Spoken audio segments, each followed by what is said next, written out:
Hola, ¿qué hay? Buenas tardes. Vamos a empezar. Os presento. Bueno, es la segunda charla a la que vamos a asistir en este pequeño ciclo que hemos hecho de técnicas y medios artísticos.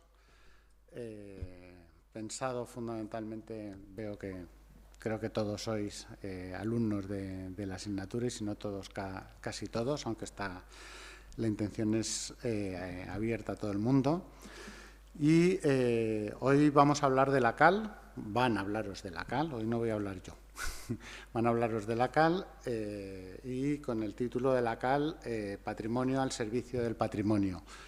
El título ya me imagino que os lo contarán ellos, pero vamos, viene dado porque en el 2011, en octubre del 2011, consiguieron que la UNESCO declarara patrimonio inmaterial a la cal de Morón, a la cal y a todo el proceso de preparación de la cal.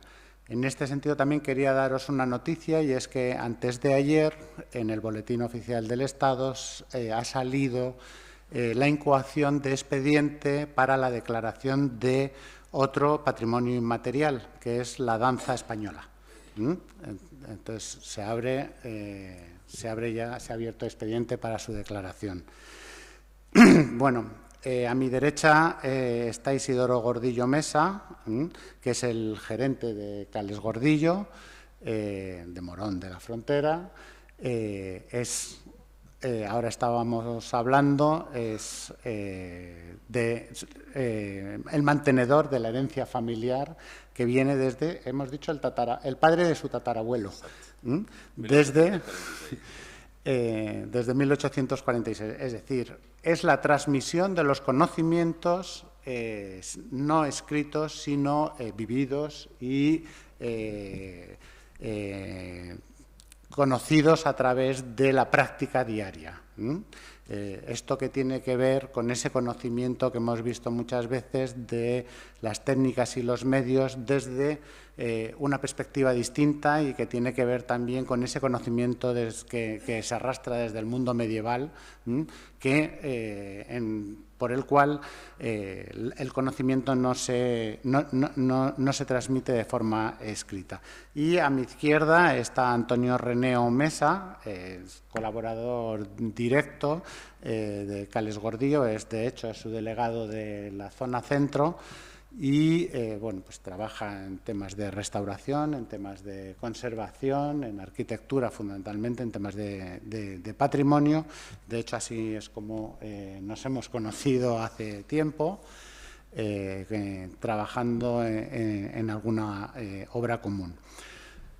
El sentido de la cal y el hecho de que se le reconozca a la cal como patrimonio inmaterial es fundamental porque la cal ha demostrado hoy por hoy que es un elemento fundamental para la conservación y la restauración del patrimonio.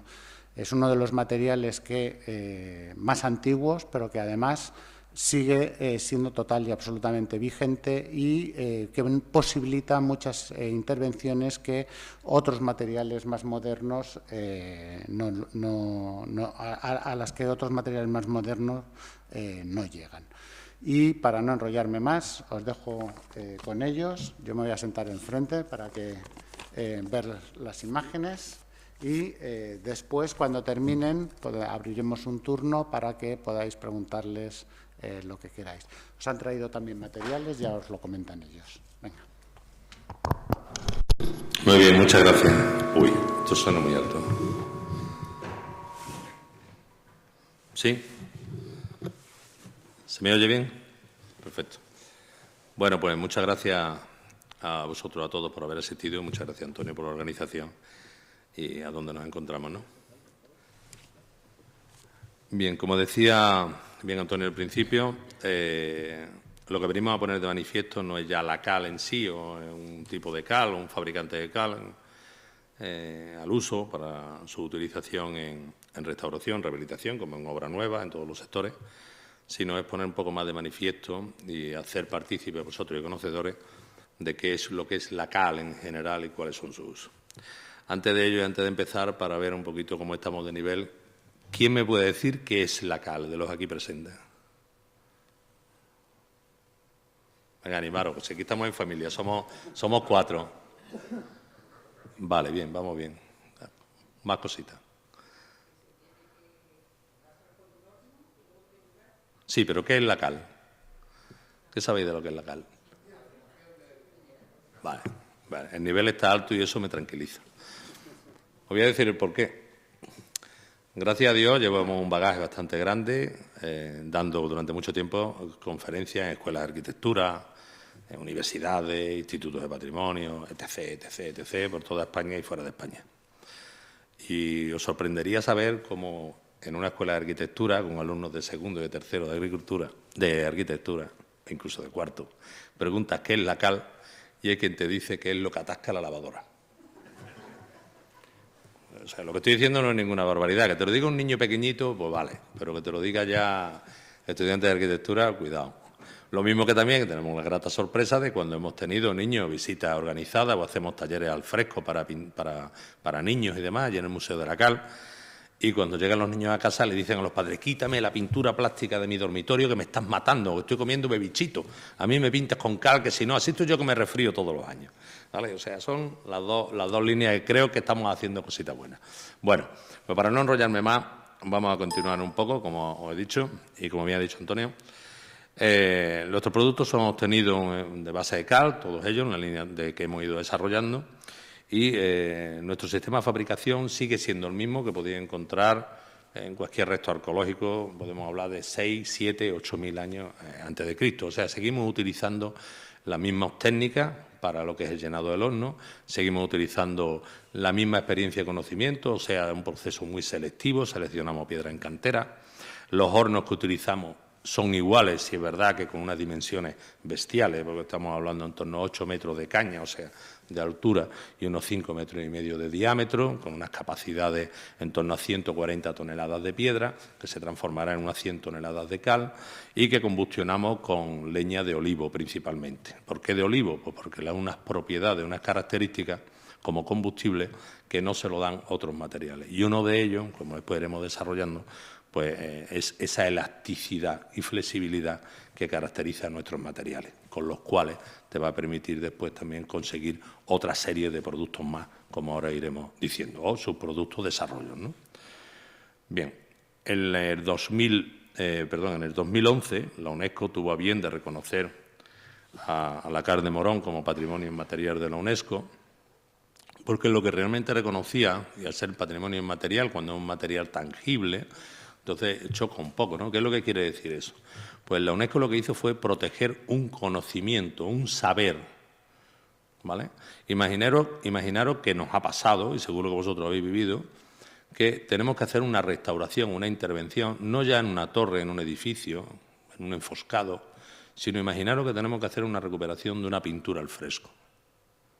Vamos a pensar, por ejemplo, en la Capilla Sixtina. El material que había que utilizar o que habrá que utilizar, sea la Capilla Sixtina o sea un muro de lo que sea, de cualquier edificio normal, es lo normal que se utilice el material más idóneo, más compatible con el original utilizado.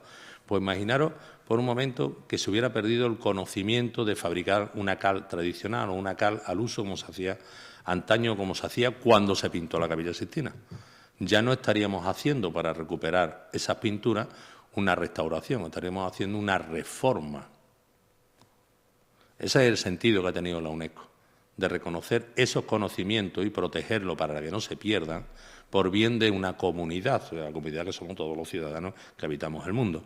Y después, al final, vais a ver cómo nosotros diariamente hacemos ese legado de transmisión de esos conocimientos, pero cómo a la vez lo ponemos al servicio de otras sociedades que lo han perdido todo, ¿vale? Yo siempre he dicho que al necesitado, si quiere agua, no le des un vaso de agua. O sea, a los países de África o del tercer mundo, mal llamado tercer mundo, no le lleves barcos de agua potable. Enséñale a buscar agua, a hacer un pozo. Hazlos libres, hazlos independientes. Y eso es lo que nosotros hacemos. Por un lado, estamos transmitiendo esos saberes a las generaciones futuras que están trabajando con nosotros. Como le contaba Antonio, tenemos la suerte de los que están en mi plantilla, y somos 15 que estamos en fábrica, quitando 2 personas, una chica que es la arquitecta técnica y otra chica que es la compañera de mi hijo que está en administración, todos son descendientes de caleros. Mi hija también, mi hija no pone piedras en el horno, pero bueno, le pica, le duele, o sea, lo lleva en las venas, ¿no? Pero todos los que son trabajadores, tanto los maestros como peones que tenemos trabajando, todos son descendientes de caleros. Y lo que estamos haciendo con ellos es proteger el oficio y enseñarlo, y a ellos les gusta, porque para ellos es un orgullo ver una piedra como una de esas que están puestas ahí y que mañana yo le enseño una diapositiva, pues por ejemplo, del Pórtico de la Gloria. Dirán, mirad lo que habéis hecho vosotros, una piedra, mirad dónde se ha puesto. Eso es un orgullo para ellos, ¿vale? Bueno, continuamos, y para no enrollarme yo mucho, os voy a poner un pequeño vídeo demostrativo para que veáis cuál es nuestro sistema.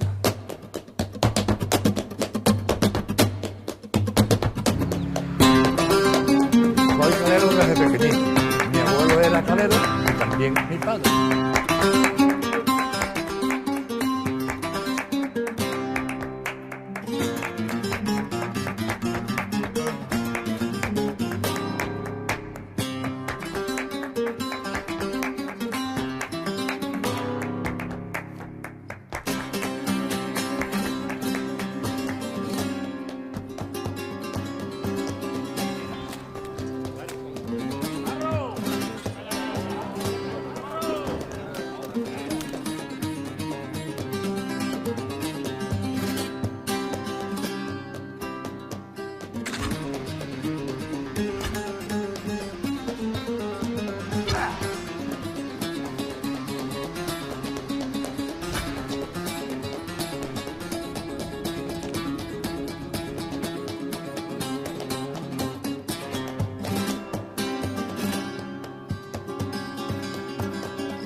Vale, este es un poco el resumen de qué es lo que nosotros hacemos. O sea, como habéis visto, el proceso es totalmente artesanal, un proceso totalmente manual, muy selectivo. Bueno, y aquí me he atrevido un poco a fusionar otro patrimonio más de la humanidad, como es el flamenco, ¿no? Este es el toque de Morón, de Dani de Morón, que ha sido galardonado, ha quedado segundo en los premios Grammy este año, y el chico Dani de Morón también. Hemos fusionado cal y flamenco. Bueno, pues eso es el sistema que nosotros utilizamos. Seguimos haciendo el mismo sistema que se venía haciendo desde hace miles de años y con las mismas técnicas más. Lo único que hemos cambiado, bueno, lo que la innovación nos ha puesto en nuestros medios, como son los laboratorios, como son una máquina pala, como es un camión o medio de transporte, y ya está. Pero lo demás es todo igual, es todo el mismo sistema. Y eso es lo que nos permite, nos hace diferenciadores con el resto de los productos que puede haber en el mercado. O sea, aquí veis, por ejemplo, los resultados de unos análisis de nuestras distintas cales, tanto las cales en polvo apagadas, las cales en terrón viva, las cales en pasta y las cales hidráulicas. Y en todas ellas veis los contenidos reales que hay en proporciones de sustancias y los valores que tiene, por ejemplo, en contenido en óxido de calcio. Por ejemplo, la cales en polvo veis un 94, quiero ver, un 96 en cales en terrón, o un 98, un 96 en cales en pasta. Y ahí lo único que hay es cal. Os hablaba también de la importancia que tiene en este sistema el combustible, ¿vale? En la roca porosa Dejemos un lápiz, por favor. La roca caliza, un bolígrafo, un lápiz. La roca caliza es un material poroso. Entonces vamos a empezar a ver, por ejemplo, diferencias que hay, que puede haber entre una cal artesanal y una cal industrial. La roca caliza, el carbonato que utilizamos es un material poroso. ¿Vale? Cuando nosotros sometemos a una calcinación, va a absorber lo que tiene en su entorno. Me gusta poner un ejemplo muy sencillo. Cuando hacemos una barbacoa, unas brasas o algo, y ponemos carne, el sabor que pueda tener una carne, si hacemos en una brasa de carbón o si ponemos una madera de vid, de sarmiento, es totalmente distinto, ¿no? Totalmente distinto. Bueno, pues la roca le ocurre igual, absorbe lo que tiene en su entorno. Nosotros utilizamos, como he dicho, leña de olivo, madera principalmente, ¿vale? Por distintos motivos, por la llama que emite, el poder calorífico y demás.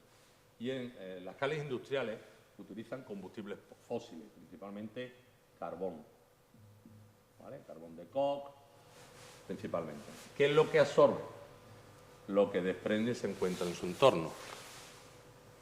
Nosotros utilizamos leña. Gracias a los servicios de laboratorio hemos detectado y encontrado cómo entre los cristales de cal, en nuestras cales, se encuentran partículas o pequeñas nanopartículas vegetales. ¿Vale? Si utilizan un carbón de coke, la emisión es azufre. ¿Qué es lo que vamos a encontrar aquí? Pues restos residuos de un combustible fósil.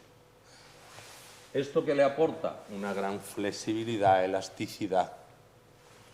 Y esto, sin embargo, el azufre, lo que te está aportando es un material mucho más recio, más áspero.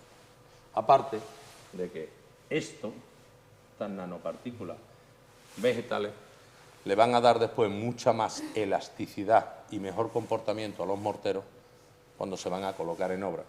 Y va a ser mucho más fácil de trabajar esos materiales que si utilizamos este otro combustible. Para nosotros hubiera sido muy fácil cambiar, o sea, dar el paso. Nosotros llegó un momento, en el año 2000, que yo me planteé y dije que era el último horno que hacíamos de sistema tradicional y que íbamos a convertir nuestros hornos, ya que tenemos el espacio y los medios, en hornos de proceso de combustión continua. No es llenarlo, como habéis visto en el vídeo, piedra a piedra, ponerla una a una, sino que en un sistema de hornos industriales tienes un vaso, que es el horno, por el cual tú vas metiendo la piedra mezclada con las partes de carbón. Llega un punto en el centro que combustiona y la roca caliza se va convirtiendo en carbonato cálcico. Y por debajo, pues va sacando, carbonato cálcico, óxido cálcico.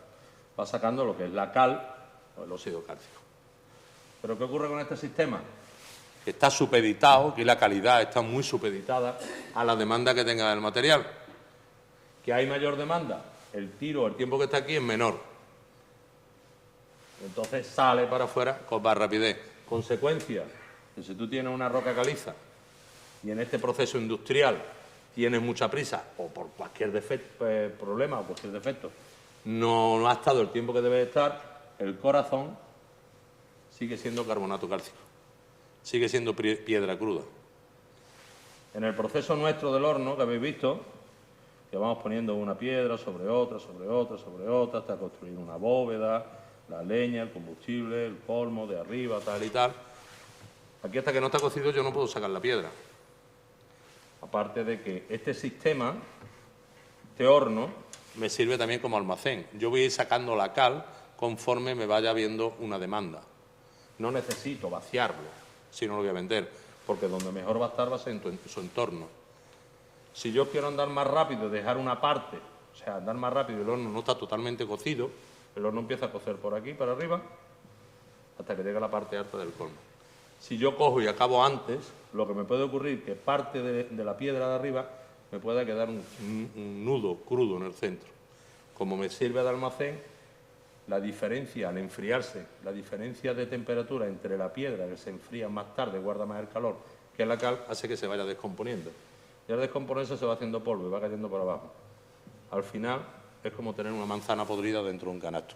Me la echa toda a perder. No consigo un óxido cálcico, una roca caliza pura grande, de calidad. ¿Vale? Son las principales diferencias. Esto después se trasladaría, cuando decimos hacer un apagado de cal, una cal en pasta, embalsada, que en las cales industriales, al tener este nódulo, que suele ser carbonato todavía, piedra, lo que hacen es micronizarla y apagarla toda micronizada en lo que es la cal viva micronizada. Al hacer el apagado en balsas, eso sí que lo podéis encontrar vosotros, el apagado en balsas, como va todo micronizado, tú tienes la balsa, metes el agua, metes en agua la cal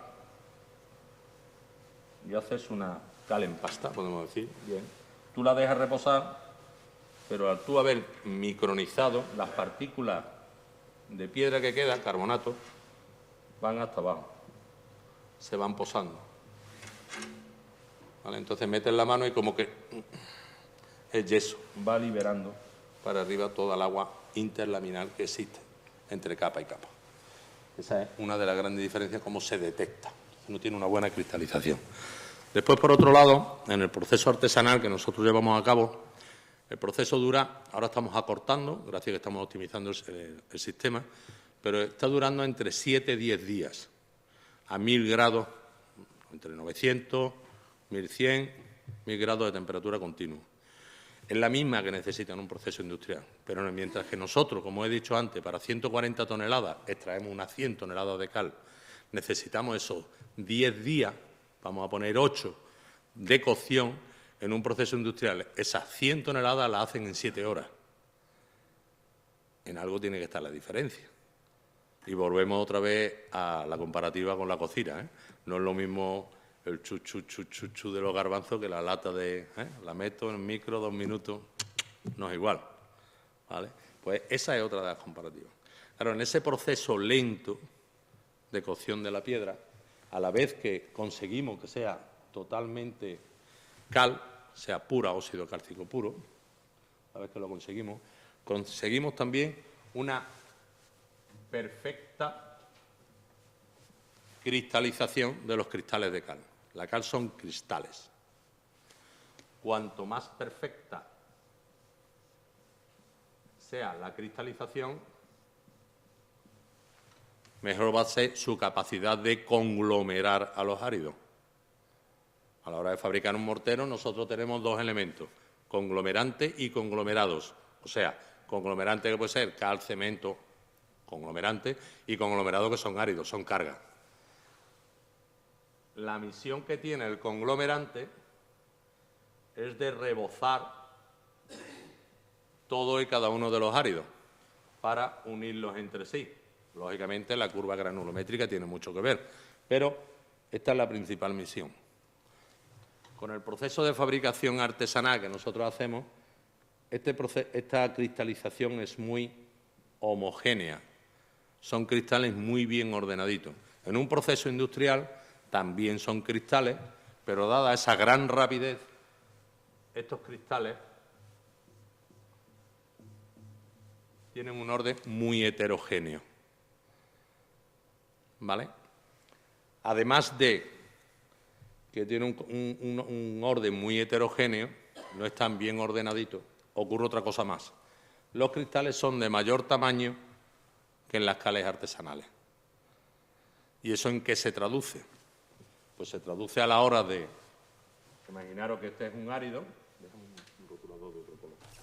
Este es un árido y queremos rebozarlo o revestirlo. Si este es el conglomerante y es pequeñito, perfectamente se va a adherir a la capa superficial del árido. Si son cristales grandes, va a crear hueco, va a estar en contacto. Imaginad por un momento que tenéis una pelota y que tenéis que revestirla de un material cerámico. ¿Vale? Un balón de fútbol. Y tenemos que revestirlo con un material cerámico. Lo más normal que cogierais no serían plaquetas de 15-15 ni de 20-20. Utilizaríais cerámico de Gresiti, pequeñito, que rebozaría. Pues esto es lo mismo. Esto es lo mismo. Esas son las propiedades que te dan. ¿Y eso después en qué se traduce en una obra?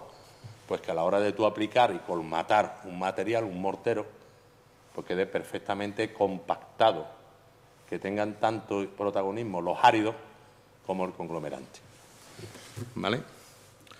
Otro proceso para conseguir esto, por supuesto que es, a la hora de conseguir que hemos tenido la cal, controlar muy mucho el apagado de la cal.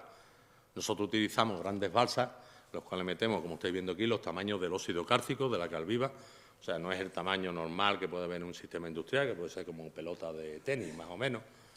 ¿Vale? Esa es la media. Y nosotros podemos coger grandes volúmenes de piedra, o sea, piedra de 400 500 kilos.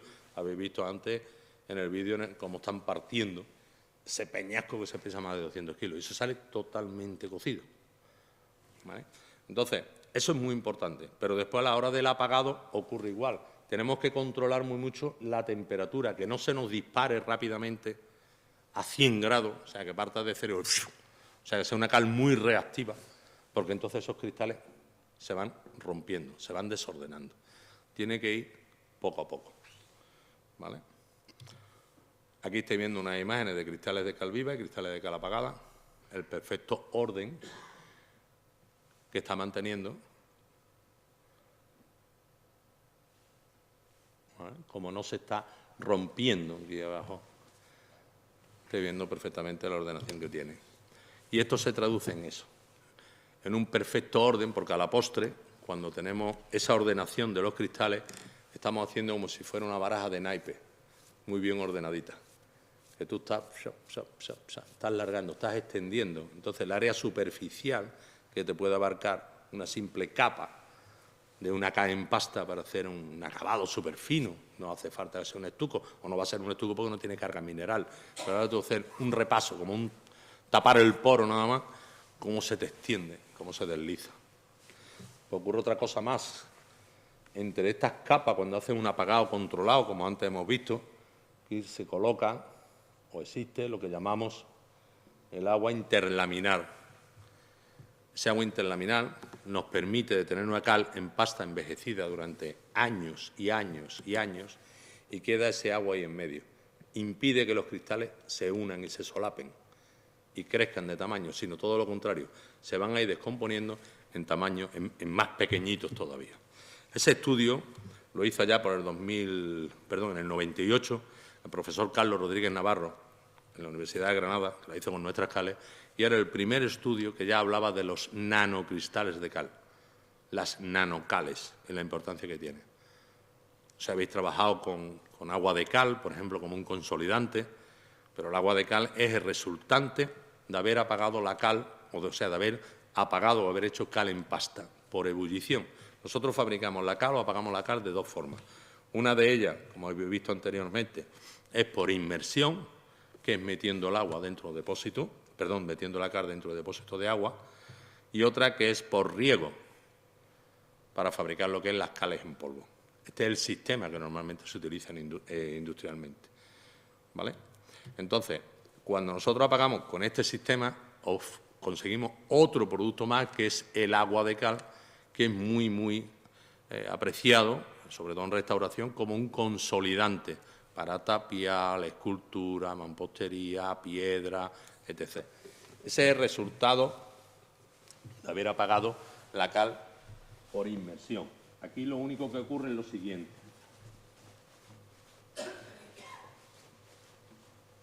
Nosotros tenemos el depósito, como habéis visto, como está en la imagen, metemos dentro la cal, genera una reacción isotérmica, que es lo que hace aumentar de volumen, porque un óxido frente al agua genera una calor. Bien, todos sabemos que todo cuerpo, cuando se somete a una calor, aumenta de tamaño.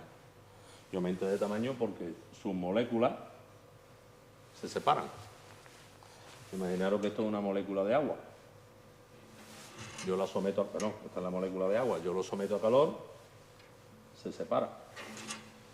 Cuando se enfría, ¿cuál es su tendencia? Volver a unirse. Y en ese gesto de volver a unirse, atrapa en su interior lo que es la cal. El agua de cal no es aquel agua que pasa por la cal. No es aquel agua que pasa por la cal. es aquel agua que ha estado en ebullición junto con la cal. Se separa, cuando se cierra, atrapa. Hay distintas recetas, conocidas también a lo largo de la historia, que es cómo dopar a la cal, pues no sé, para darle mayor elasticidad, flexibilidad. Volvemos otra vez al mundo de los vegetales, a aditivos naturales. Uno de ellos, por ejemplo, es utilizar la chumbera. La penca de la chumba, la metemos en agua, la dejamos macerar. Cuando ha macerado, ahí apagamos la cal. Vuelve a hacerse otra vez el mismo principio. Se separa, se queda atrapado dentro, se cierra y ya tenemos dopado de esa partícula vegetal a la cal que le va a dar impermeabilidad. Habéis conocido seguro también otro de los usos que se utiliza o que se suele hacer para impermeabilizar los grandes testeros que estaban a la zona de poniente, donde daba el agua. Se utilizaba el aceite de oliva, porque claro, no el aceite de oliva virgen, el bueno que ahora nos gusta tanto, sino aquel que había resultado de haber sido ya usado en distintas frituras y distintos usos. Se colaba con una media, se echaba dentro del depósito de agua, claro, pesa menos que el agua y se viene arriba. Bueno, cuando empieza a hervir, aquello es... se mezcla todo y atrapa dentro el aceite. Y eso le da impermeabilidad a la cal. De ahí se explica por la cantidad de usos que ha tenido la cal a lo largo de la historia y que nos encontramos vestigios desde balsas de salazones, balsas para mantener aceite, los distintos usos que se le han dado para darle estanqueidad. ¿Vale? Continuamos en el sistema de cal de apagado en polvo. Se hace igual, lo que se hace es volver a aportarle agua, pero claro, en este proceso ya no encontramos esa cristalización tan perfecta como encontramos antes, que os he explicado, en las cales en pasta. Existen cristales, pero normalmente los cristales son de mucho mayor tamaño y su tendencia es solaparse uno con otro, pegarse. Por lo tanto, a la hora de fabricar un mortero, pues no van a ser tan óptimas, no van a comportarse tan óptimos como conglomerante como lo hacen con las cales en pasta.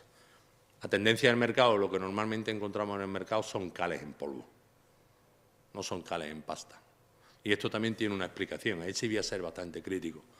Cuando yo empecé con esta andadura y hablábamos con Antonio, hablábamos del señor Quiles, hablábamos de Miguel Méndez, hablábamos de Gárate, hablábamos...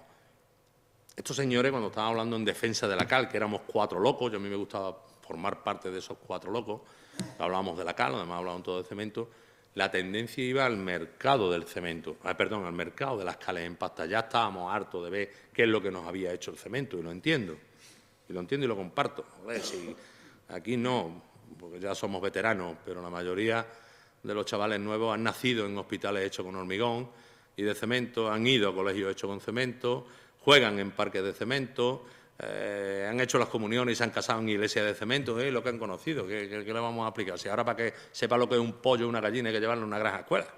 O sea, vamos ahí.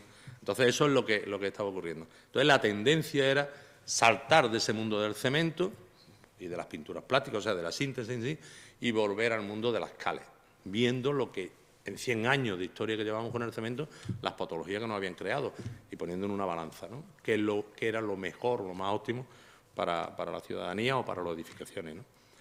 Y claro, llegó el mundo del cemento, digo, me quedo sin mercado. ¿Qué hago? Introduzco cales hidráulicas, empiezo a hablar de cales hidráulicas, empiezo a hablar de cales en polvo, empiezo a hablar de morteros hidráulicos. ¿Dónde nos llevaron? ¿O dónde nos están llevando? Otra vez al mismo sitio. Cemento con cal, o sea, no dejan de ser morteros bastardos. No dejan de ser morteros bastardos. Te están metiendo. Ahora todo el mundo tiene cales puras. Puras, todo el mundo tiene cales.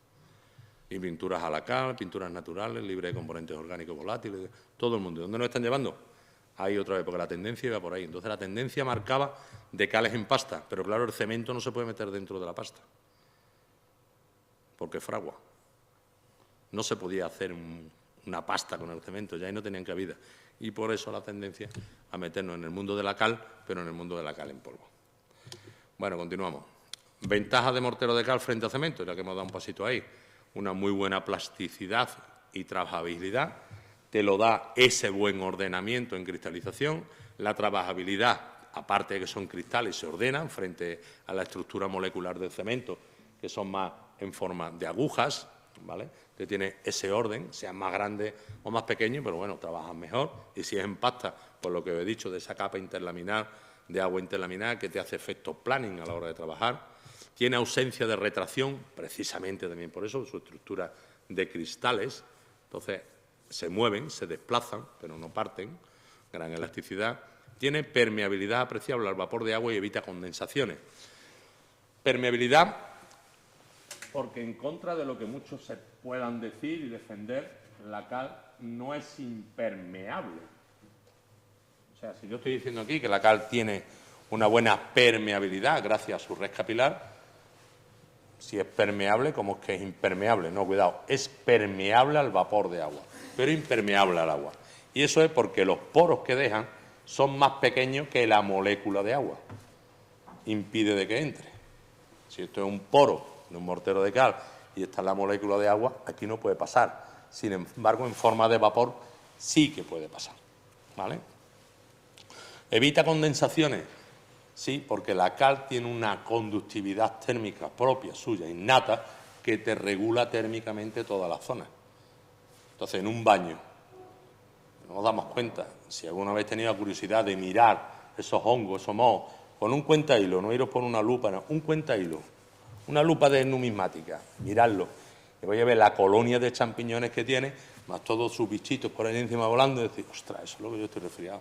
A mí me está resfriando, me está generando bronquitis. Es eso, ¿vale? Después, te permite la realización de capas muy finas, por esa ordenación otra vez cristalina, que te permite hacer los estucos, te permite hacer todo eso en base de cal, sin necesidad de tener que utilizar un componente químico. Tiene un buen aislamiento térmico y acústico, sí, porque evita reverberancia debido a esa estructura que son de capas.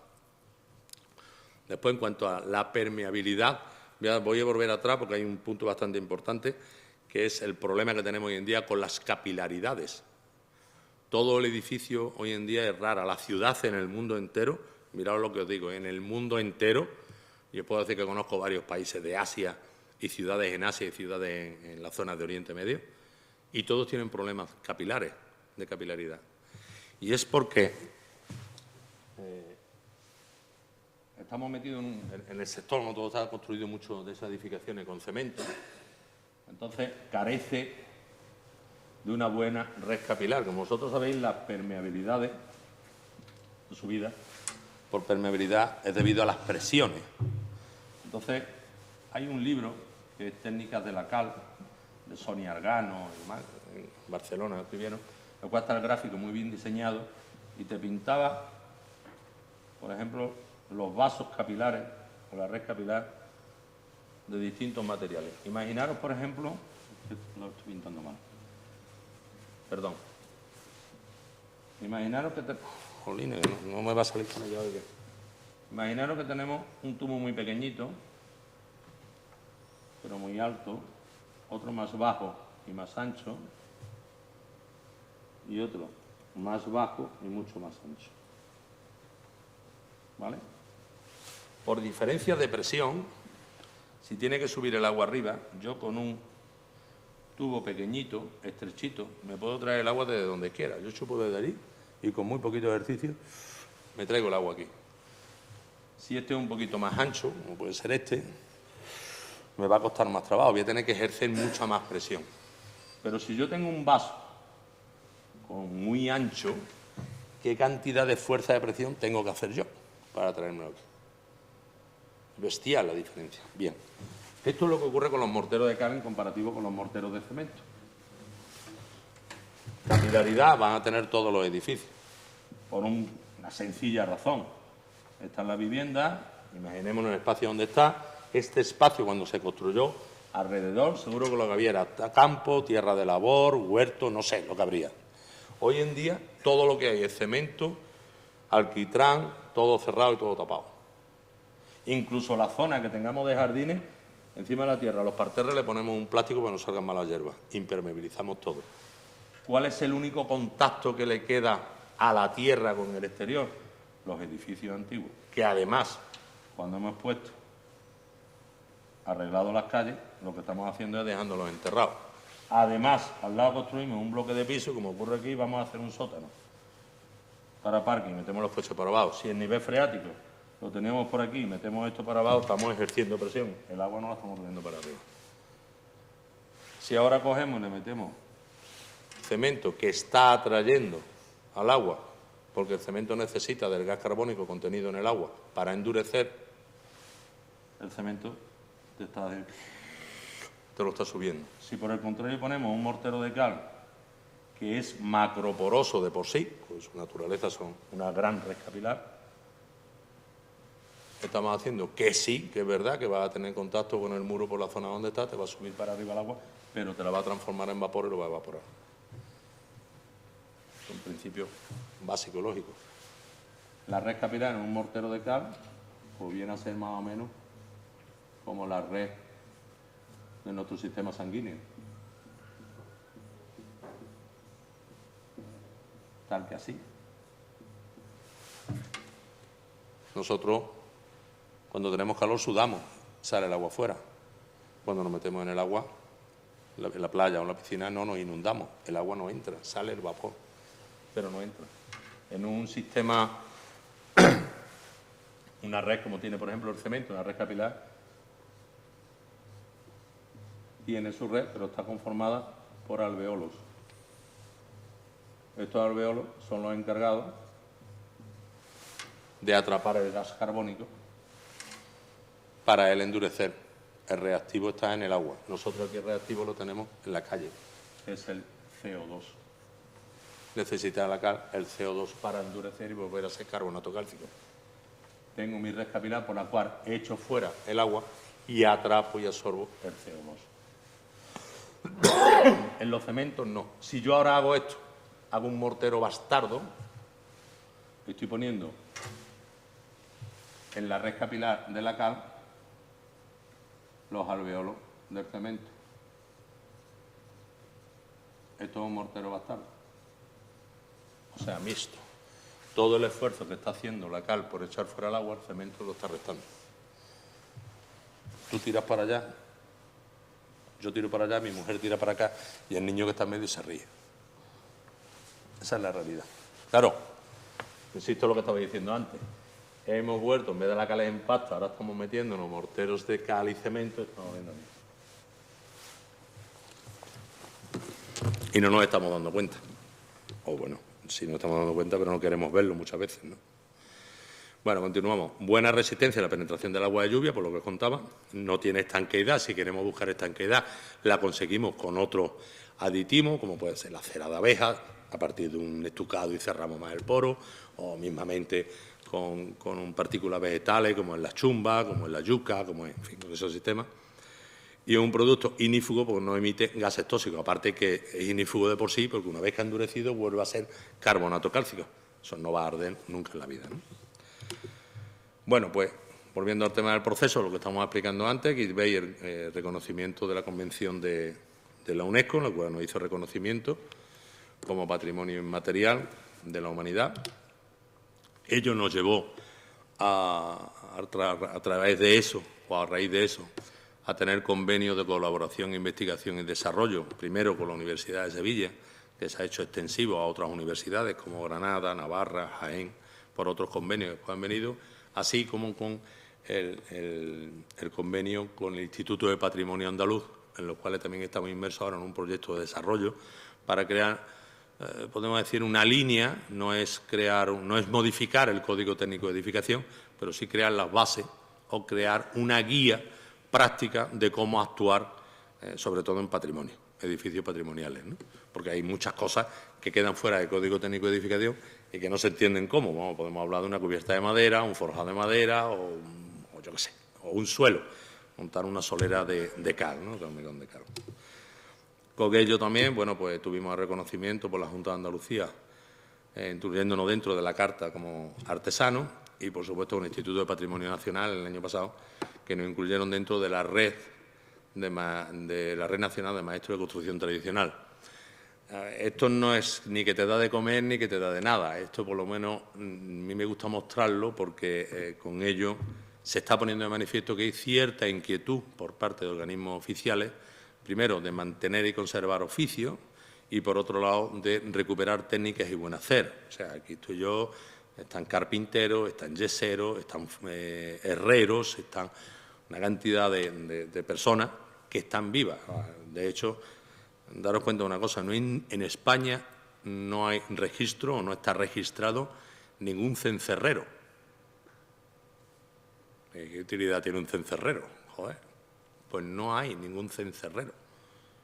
Ni hay ningún, dentro de herrero, ningún fabricante de llaves ni de cerraduras. ¿Y ahora qué hacemos con, no sé, con cualquier portón de la Catedral de Toledo, por ejemplo, que tenía la llave de la ciudad o la llave del portón de la Catedral? ¿Ahora qué hacemos cuando esa cerradura se rompa? La tiramos y ponemos un cerrojo FAC de esto, ¿no? O sea, daros cuenta que tenemos historia. Bueno, y este que fue el último, que la Junta de Andalucía nos ha reconocido, que todavía no ha salido, pero salió antes de ayer, ya me hicieron la notificación, como Andalucía Calidad Artesanal, que es una certificación del buen uso de la cal artesanal.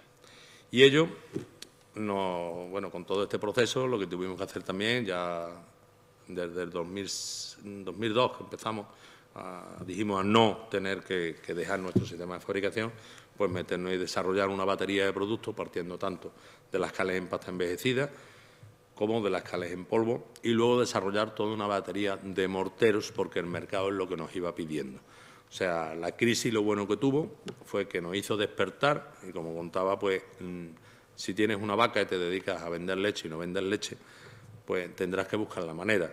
No te vas a comer la vaca, entonces empiezas a desarrollar el yogur, la cuajada, el queso, tal y cual, y empiezas a darle al mercado lo que te va pidiendo. El mercado, ¿qué ocurría? Que las direcciones facultativas ya no podían admitir lo que es la materia prima, el conglomerante o la cal, y hacerlo in situ en obra. Querían una cantidad de certificaciones, acreditaciones del material que iban a poner. Solución, morteros hechos en masa para servirlo en obra, que tuviera sus certificaciones. Bueno, y a ello nos pusimos, empezamos, lógicamente, con las cales en pasta envejecida, que ya veníamos de lejos, de tiempo haciéndolo, y luego ya empezamos a desarrollar toda la batería de morteros primero, y luego seguimos con lo que eran las líneas de pintura. Volvemos al mismo tema. El cliente nos pedía un material, estaba satisfecho con nuestro material, pero, claro, tú tienes una muy buena cal, pero ahora, o bien el que está en obra no sabe ejecutar y formular un buen mortero, o bien no sabe encalar. Yo sé que ahí tengo que poner una pintura de cal. Tu cal me encanta, pero no encuentro un profesional que me sepa pintar, porque ya no sabe ni amarrar un pincel a una caña, y todos lo quieren hacer con el rodillo. Soluciones, se iban a silicato, cuando no iban a silicato, sol silicato o a pinturas a la cal, pero que eran en base resina, no eran pinturas puras de cal. Por lo tanto, todo el trabajo que había realizado por tener unos buenos materiales en obra, después le quitaban toda esa respirabilidad y toda esa funcionalidad que tenían los materiales. Bueno, pues tuvimos que desarrollar lo que eran los materiales en base de cal en cuanto a pintura, que lo que hicimos fue a esas mismas cales en pasta ponerle ruedas. Dentro de estudios y trabajos que hacemos, pues, por ejemplo, con el Instituto de Patrimonio se hicieron los estudios, los materiales de la construcción de las murallas del Albaicín, al cual ellos hacen el informe, traen los morteros, igual que nosotros también nos lo podemos traer, llevarlos a la universidad, descomponer, ver su composición original, y claro, el conglomerante, con eso ellos están tranquilos y seguros. Os contaba antes de, por ejemplo, imaginaros si no hubiera una cal artesanal o una cal que tuviera las mismas propiedades que la que utilizó Miguel Ángel para la Capilla Sixtina, ¿cómo iban a actuar? ¿No? Ya estarían metiendo un intrusismo.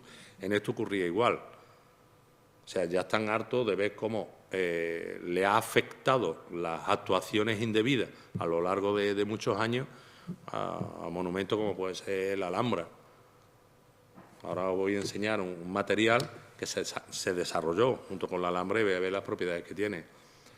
Estudios con el convenio que tenemos con la universidad, con el Instituto de Patrimonio, pues lo mismo, poner en valor nuestro material, caracterizaciones, para defender y proteger el enclave y la zona donde estamos.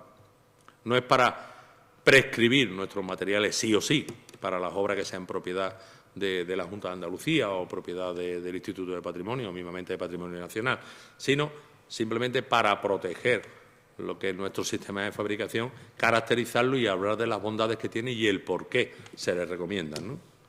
Aquí veis otro de los estudios que están hechos por el Instituto de Patrimonio Andaluz, en el cual se está hablando de eso, de la cristalización, de la morfología de los materiales, y ahora se ponen en comparativo. Pues fruto de ello, infinidad de obras, como por ejemplo, estas son las tapias, está arriba, bueno, hay varias obras dentro de la Alhambra, pero aquellos son los tapiales de los huertos de Generalife, cuales se hicieron con cal en pasta. Los leones de la Alhambra, mismamente, están restaurados con nuestra cal. Lo que se hizo fue un recrecido en la técnica, por ejemplo, de estalactita, era recuperar todo aquello que se había perdido. Entonces se fue recuperando y haciendo morteros de nanocristales de cal, con las cales en pasta envejecida y con el agua de cal, para ir haciendo esa sustitución. Aquí me gusta ponerlo porque esto es las pinturas de cal.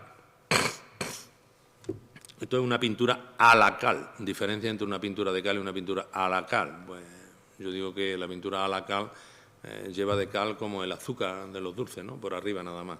Aquí estáis viendo como una vez que se ha ido la resina, que es la que mantiene unidos los conglomerados o los componentes de la pintura, una vez que se ha ido por el sol, pues se han perdido, deterioro al tiempo, como quedan perfectamente transparentes, queda la carga sin nada que las ate, ¿no? Y ahí viene después pues, las filtraciones, humedades y demás, daños. Otra de las actuaciones que vemos mucho, esto hablamos un poco más de forma actual, la malla dentro de un mortero de cal para sujetarlo. Pues aquí tenéis una malla recomendado. O la utilización de morteros cementosos, como llena aquella columna, meto cemento, que es lo que estoy haciendo, un intrusismo y al final reventar y hacer más daño del que ya había. Aquí tenemos la malla, fijaros por dentro, el relleno que han hecho y lo que están sujetando es una zona, como está arriba, que es de tapial. Le he quitado totalmente la respirabilidad y a lo mejor había una afección que era de, no sé, 2/4 o 40 centímetros cuadrados y fijaros por dónde va y cada vez va a más. Otra vez la malla y otra vez la pintura plástica para revestir una piedra de arenisca. Estáis viendo lo que ha hecho. O sea, reventándola más, ni con la malla siquiera va a sujetar nada. En este caso, por ejemplo, que os he puesto antes de este de aquí, de la malla, vais a ver cómo estaba y cómo ha quedado. Un ejemplo claro de cómo ha quedado.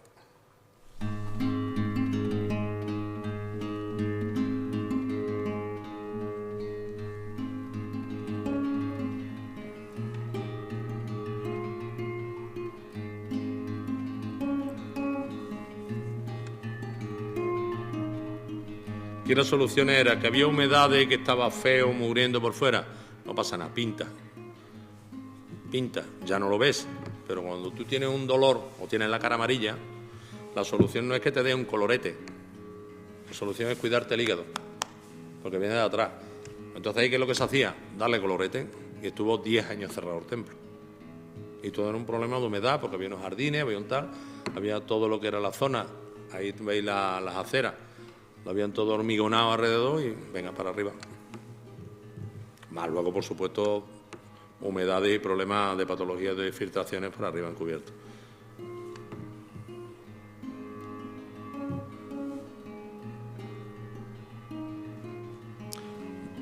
En el caso de lo que estáis viendo ahí, no es solo que la pintura se deteriorara, sino que estaba deteriorando, o había deteriorado ya lo que era la argamasa interior. Incluso a la misma piedra la estaba descomponiendo, porque la humedad permanecía dentro, pero no salía afuera.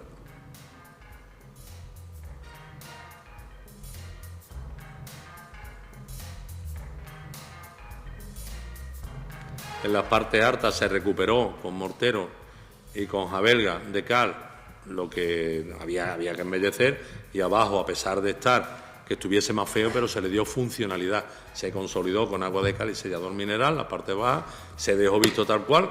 Ahí. Y aquí estáis viendo un testigo de cómo se dejó para que se viera la humedad, cómo estaba y cómo había quedado después, ¿no?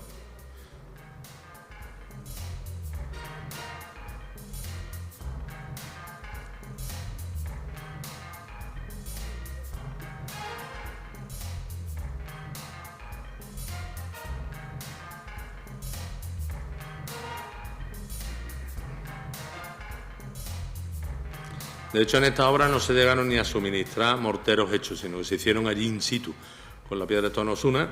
Hay mucha piedra de albero, como lo llamamos nosotros allí, y ellos mismos hicieron allí las dosificaciones y se hizo.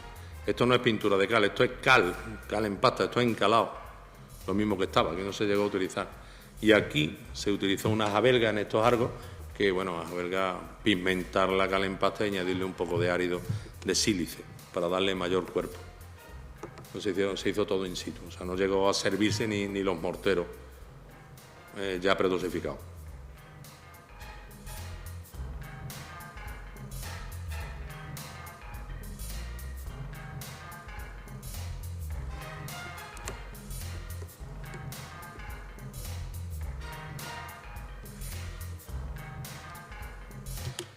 Bueno, continuamos un poquitín, más patología, volvemos a lo mismo. Tenemos una afección, tapamos la cara, ya no la tienes amarilla, la tienes con colorete, pero el problema viene de debajo. Entonces, al final te lo sigues copiando todo.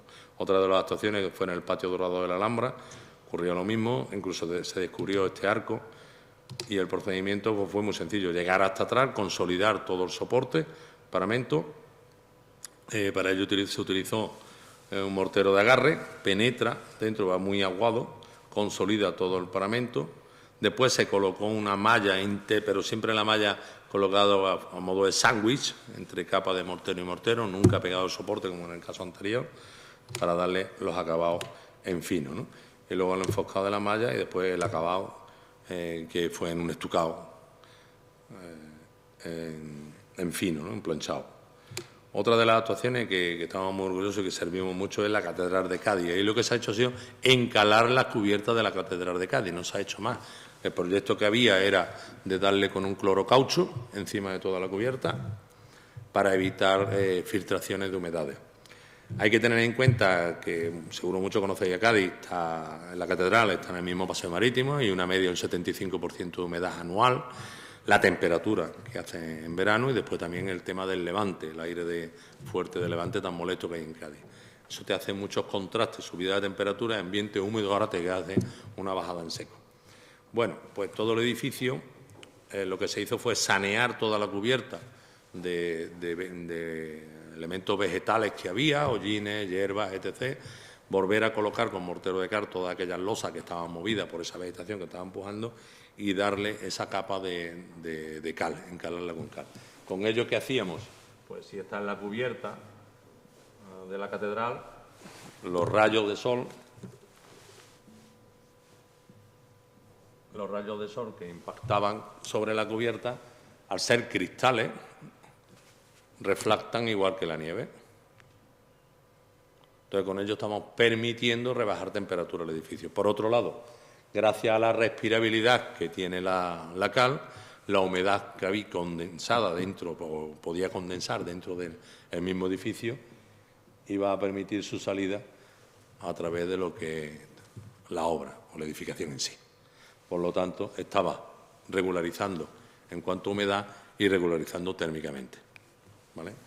Es una solución muy sencilla, mucho más económica que, por ejemplo, utilizar cualquier otro elemento químico o de síntesis, como puede ser el clorocaucho, pero a la vez que le da mayor funcionalidad. ¿Vale? Aquí, como veis, bueno, se utilizó pintura de cal justo en lo que eran las caídas de arriba por el impacto que podían tener donde estaban las gárgolas de la cúpula superior, por el impacto y la fuerza con que rompía en lo alto de las soleras, ¿no? La Catedral de Sevilla, pues igual, se está limpiando en lo que es todo el encintado, fabricando los morteros in situ. Nosotros, a pesar de que hagamos morteros, lo bueno que tenemos, somos muy versátiles en ese tema. No somos grandes, somos pequeños y nos podemos adaptar perfectamente. ¿Qué hacemos? Como bien antes os expliqué, lo mismo con la universidad como con el IEPH, cogemos muestrario del edificio, analizamos, vemos qué es lo que hay, volvemos otra vez a construir el mortero igual que fue el original. Por lo tanto, no hacemos un impacto que pueda perjudicar al edificio, ni visual, por supuesto, pero tampoco funcionalmente. Estamos utilizando lo mismo que se utilizó en origen. Y aquí tenéis, bueno, pues dos tipos de morteros, reproducción de los morteros originales con el mortero base y el mortero fino, dependiendo para qué zona iban ahí. La Catedral de Santiago, y desde lo mismo, limpieza, y después se creó lo que era la cal en pasta para formular in situ el mortero del encintado, de los llagueados, y también para hacer las pinturas de cal para después darle policromía a los ángeles en cinta de estatuilla. Esto es la diosa Ceres, que está en León, lo cual utilizamos agua de cal para consolidar y utilizamos sellador mineral previa limpieza con hipoclorito sódico para quitar todas las verdines. Se utilizó el pegamento bio como un material para reparar ciertos daños que había, golpes y demás, que había sufrido a lo largo de la vida de la estatua, y después se consolidó con el sellador mineral, que va hecho a base de silicato potásico y agua de cal. Y ahí está para otro resto. Este ensayo me gusta ofrecerlo porque fue realizado por la Escuela de Aparejadores, Arquitectura Técnica de Sevilla, en la cual, en este edificio, que es la Iglesia de Santa María de las Nieves, en Fuente de Andalucía, Sevilla, la propuesta era de utilizar un mortero drenante por la gran cantidad de humedad que había en el interior.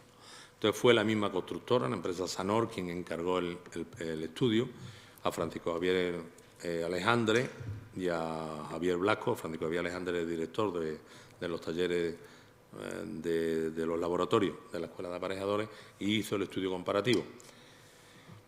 Puedo decir nombre, si no, pues no lo digo, me da igual, no tengo nada, un informe que está ahí, quien quiera que os lo paso, ¿vale? Y en los cuales se veía la capacidad de saturación o el tiempo de saturación que tenía el mortero de cal nuestro, y luego el tiempo que tardaba en perderse, ¿no?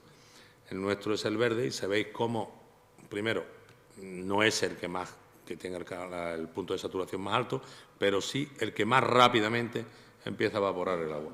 El único que tiene marca D es rojo, ¿vale? Esto es un mortero drenante de Arlesa. El de arriba es uno que todos vosotros conocéis mucho, el Biocalchi. Entonces, frente a y es un mortero drenante. Claro, aquí, ¿qué es lo que ocurre? Aquí se pone de manifiesto varias cosas. Primero, que la cal tiene una gran red capilar, ¿vale? Y se pone de manifiesto que los otros no son morteros de cal, que son de cemento y retienen. Es lo que se pone en el informe. Está a vuestra disposición. Cuando quieres me lo pide y te lo envío. Aquí, junto con lo que hizo en la universidad, nosotros lo que hicimos fue hacer sufrideras para imitar. Entonces, cogimos distintos tipos de materiales nuestros. El drenante, por ejemplo, es el 2A, que está además más rugoso. Nosotros siempre decimos que hay que dejarse con el poro mucho más abierto.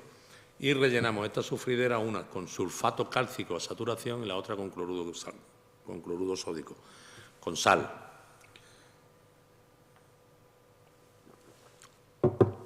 Bueno, pues incluso la pintura, como estáis viendo, de la pintura es sulfato cálcico. Están tal cual, quien quiera verla la puede ver en fábrica. Uno de mis operarios, que es muy limpio, lo que hizo fue limpiarme los montones de sal que había al exterior y quedó solo un resto. Pero daros cuenta cómo ha migrado toda la sal a través de los ladrillos, a través del muro fuera, ¿vale? Y como están los morteros, están intactos. Incluso la pintura, la 1D2,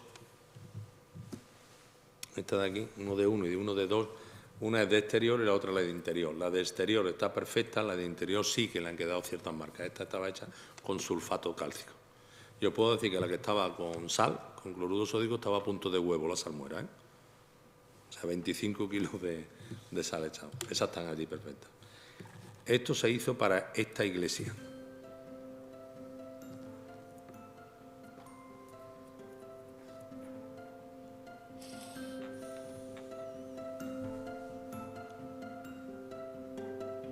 Esto estaba pintado no es por nada, sino porque ya no sabían lo que hacer, dijeron, a pintarlo y igualarlo todo. Entonces se empezó encalando y al final acabaron pintándolo con pintura plástica y tapando las afecciones. Que tengo cemento, humedades a medio metro, se me está cayendo, pon cemento. Ya no está a medio metro, ya está a 1,5 metros. Pues sigue poniendo cemento. Hasta que llegaron ya arriba a la puerta y dijeron, no, párate ya porque vamos a llegar al campanario.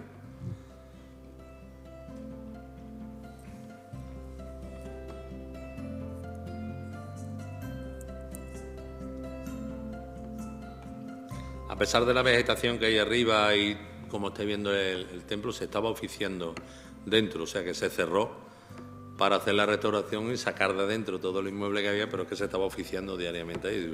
Miedo me daba, ¿no?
Una ligera diferencia, ¿no?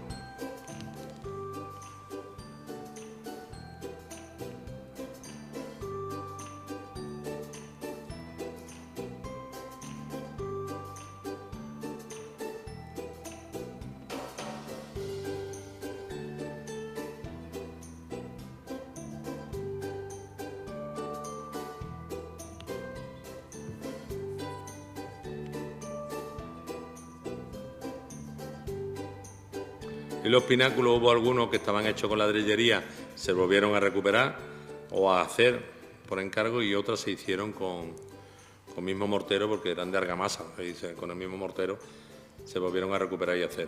La azulejería se salvó casi toda, faltaban algunas piezas, pero bueno, tampoco fueran unas piezas muy especiales o específicas, fueron fáciles de recuperar, y en otros casos que no, pues lo que se hizo fue una imitación con estuco.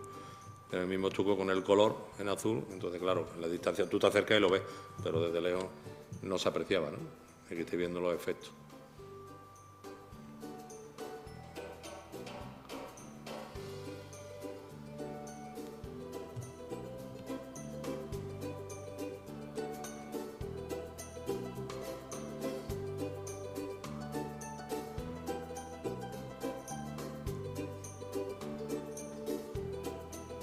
Se utilizó un mortero drenante hasta 2 metros de altura, y a partir de ahí se continúa con el mortero de cal base. Es el mismo mortero, son los mismos componentes del mortero, los áridos, todo igual, solamente cambia las curvas granulométricas, entonces no tiene mayor problema. Además que se hizo en esa afección para que, digamos, dejara más salida. Tan solo decir, se hizo una cosa mal, porque fue un poco encabezonamiento de la dirección facultativa,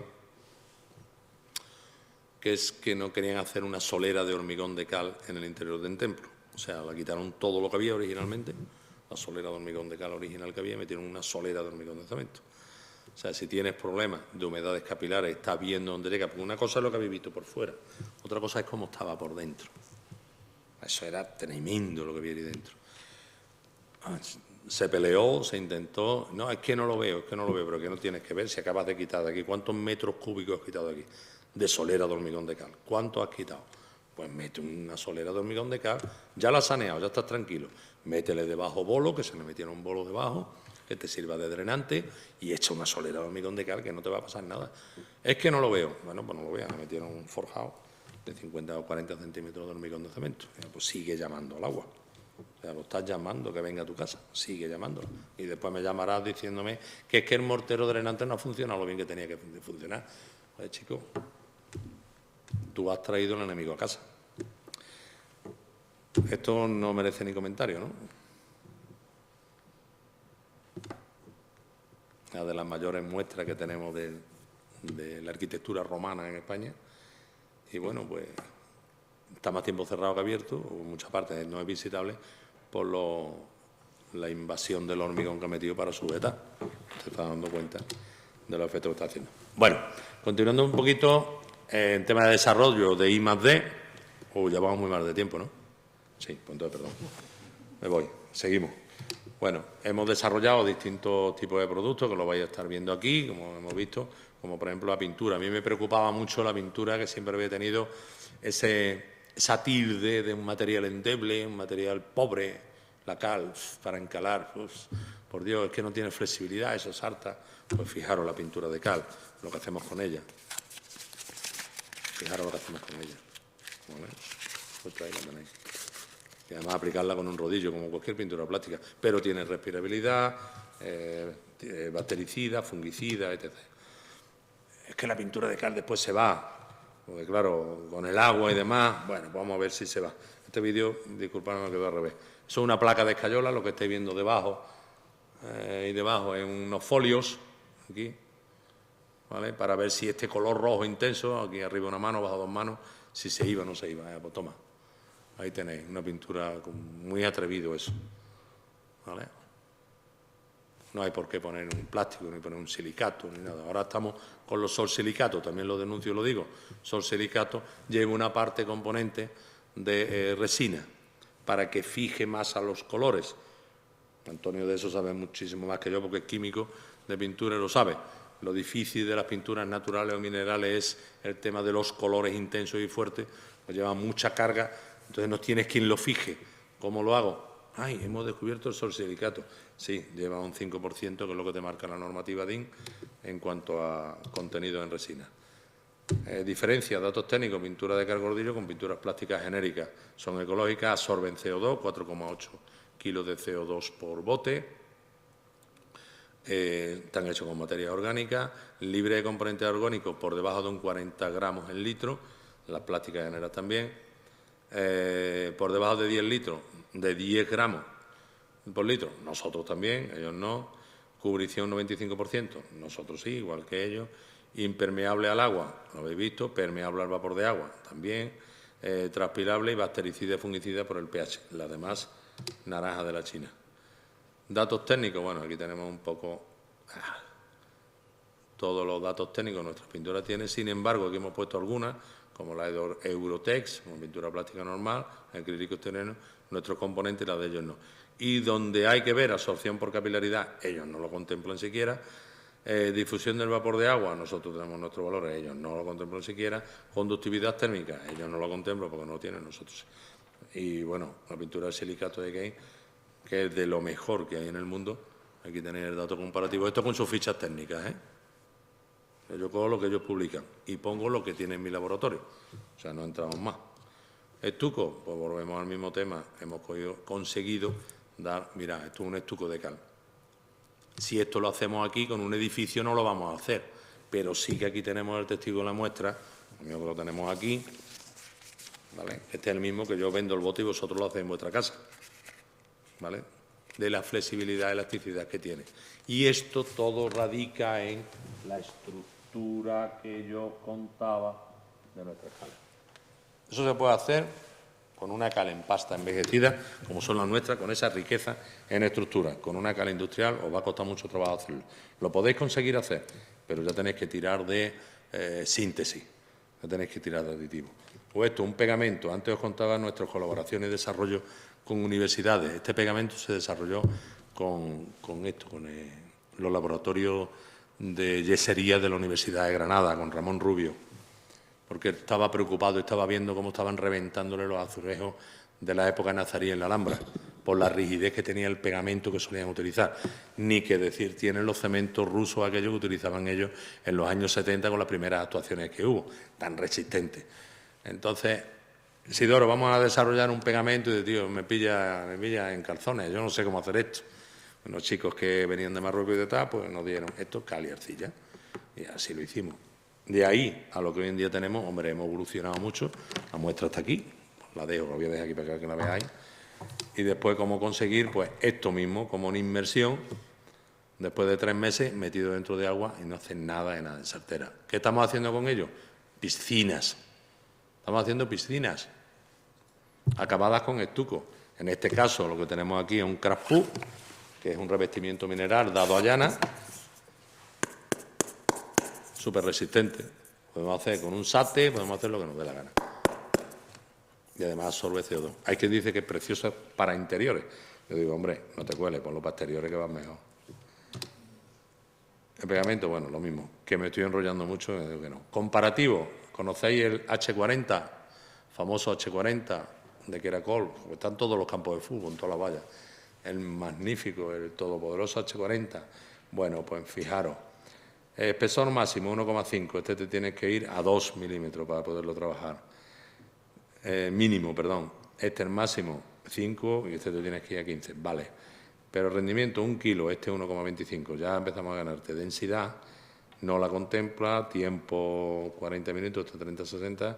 Euroclase al fuego, este ni lo contempla. Vale. Adherencia, ¿dónde nos vamos? 8,1 newton milímetro cuadrado.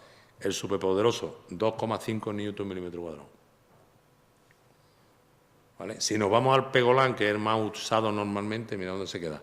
Esto es su ficha técnica, ¿eh? Yo no gasto dinero en poner los laboratorios esta gente. Lo que ellos publican. Aquí está. ¿Vale?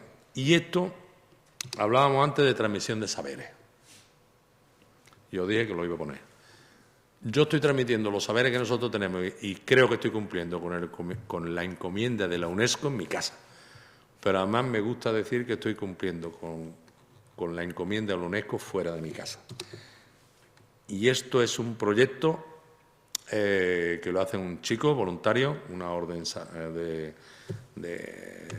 religiosa de aquí de Madrid, la Orden San Pablo Apóstol, y se va a Turcana y coge una zona donde están los echados para que se mueran, literalmente, y se dedican a hacer presas para cuando viene el agua, en épocas estacionales de lluvia, retener agua y mejorar la calidad de vida. Con donaciones de amigos, de tal, consiguen llevar cemento allí, hacer pequeñas presas que sujeten, que vayan a retener agua y mejorar la calidad de vida. Pero llevar cemento desde España a la zona turcana, en Kenia, la mitad del cemento se perdía y aparte costosísimo. Llega un voluntario, ingeniero de Puertos, Minas y Canales, que es Pablo, y se pone el chico a darle vuelta a la cabeza cómo podía hacer.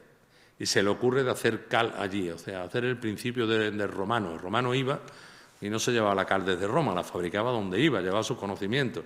Dice, tengo que tener los conocimientos para hacer la cal aquí. Y lo mismo que hacían los romanos, hacían construcciones con cal, yo también la tengo que hacer. Y entonces se vino en busca de nosotros.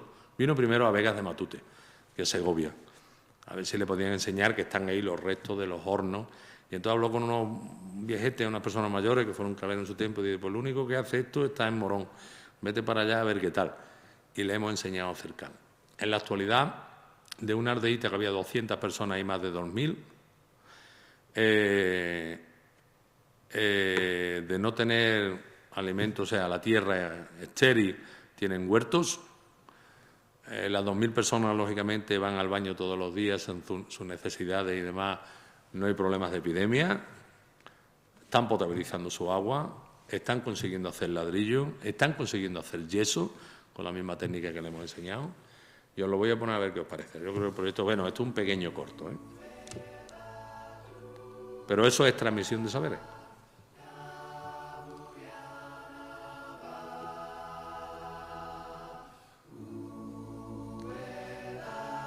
Él cogió los datos que yo le pasé y la fotografía y todo lo que había recogido allí conmigo en fábrica. Entonces hizo un hornito a escala como los míos, pero más pequeño, como más manejable. Hizo 6 hornos, o sea, 6 cochuras, ¿no? Con el mismo horno que había hecho. De las 6 tan solo le salió una medio que. Claro, mano de obra no había problema, tenía toda la que quisiera, pero la piedra para localizarla allí no hay piedra caliza. Y tampoco había combustible, el planteamiento que hacían era llevar carbón desde España, estaban en las mismas. Entonces, ¿cómo sería que el gobierno keniata no le dejaba ni utilizar la arboleda silvestre que había en la zona? Después han permitido utilizar una especie invasora, de muchas espinas y demás, tiene poco poder calorífico, pero por lo menos ya tienen combustible. Y entonces empezaron a hacer aquello, se vino para acá, le pedimos a la UNESCO, con motivo del 10º aniversario del patrimonio inmaterial, que aportaran algo, si no dinero, que facilitaran traer a unos cuantos aventajados para acá, y la UNESCO, que le pedimos 10.000 euros, dijo que no tenía dinero para ello. Entonces lo hemos hecho, hemos conseguido el dinero, lo hemos hecho. Ahora sí le puede dar voz. Este es el chico. Está llevando a cabo la comunidad misionera de San Pablo Apóstol en el norte de Kenia, en una región llamada Turkana, desde hace más de 30 años. Es una zona asolada por frecuentes sequías y por falta de alimento, donde la gente sobrevive como puede y sufre cíclicas hambrunas. Es una zona totalmente carente de recursos, tanto naturales como a nivel de desarrollo, donde la gente sobrevive a base del pastoreo nómada.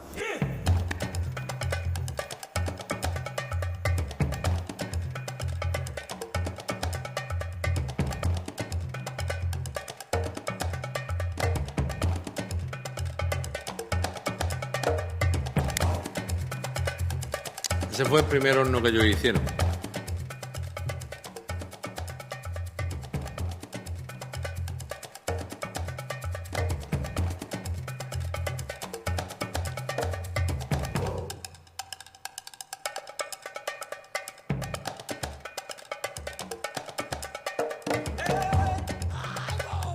Se parecía algo a lo nuestro, pero la verdad que bastante voluntad tenía la criatura.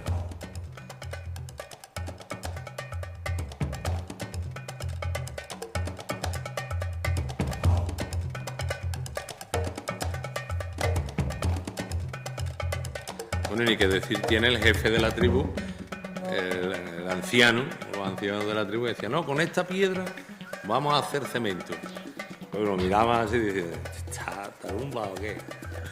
Pero al final, bueno, ya tienen dispensarios, están haciendo edificios, están mejorando eso. Este es mi equipo de trabajo, que fue con el que hicimos el horno. Esta fue una recreación que hicimos aquí en fábrica, con las mismas medidas que él había hecho allí, después de aquel fracaso que llamamos un fracaso. Digo, vente para acá, y estuvo con nosotros aquí 2 semanas o 3, cuadramos, hicimos un horno, lo cocimos con él, y él se llevó para allá toda la técnica, él metido dentro del horno con nosotros. Estaba igual, embarrado hasta arriba, y bueno, salió adelante y, como digo, ya va avanzando mucho más. Si os digo que, por ejemplo, el molino para moler el yeso que están haciendo, se ha inventado él un molino de martillo, y como ha podido lo han hecho, y el motor pues son 2 pedales y una rueda de bicicleta. O sea, por así están moliendo yeso, pero tienen yeso. Bueno, y yo con esto termino, creo que me he alargado bastante. Queríamos dejar un poquito de tiempo para que vosotros preguntarais, pero ya queda en manos del organizador.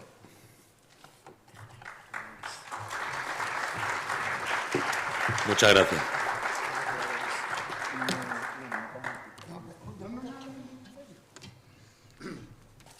Bueno, antes de nada, preguntaros si hay alguien que queréis. Luego podéis acercaros a ver los materiales. Sí, digo que luego podéis acercaros a ver los materiales, y que antes que nada, que si alguien queréis preguntar algo de lo que ha estado contando, y si no, le preguntaré yo. Yo quería preguntar por el tema económico, si es mucho más caro. Es mucho más caro utilizar la cal natural que utilizar cualquier, como lo has llamado, sintético. Industrial, o por llamarle de alguna manera. No, no es cemento, más caro. No es más caro. ¿No es más caro? Pues entonces, chico. No es más caro. Os lo digo, no es más caro. De hecho, nosotros cuando estuvimos a punto de cambiar el chip totalmente, porque en Morón había más de 40 fabricantes de cal. O sea, en la misma zona donde yo estoy había 25 hornos, y de distintos propietarios. Había 7 propietarios. En la actualidad quedo yo nada más. Se han ido jubilando y no han dado continuidad. Yo me negaba a ello, ¿no? Entonces di ese salto, ¿no?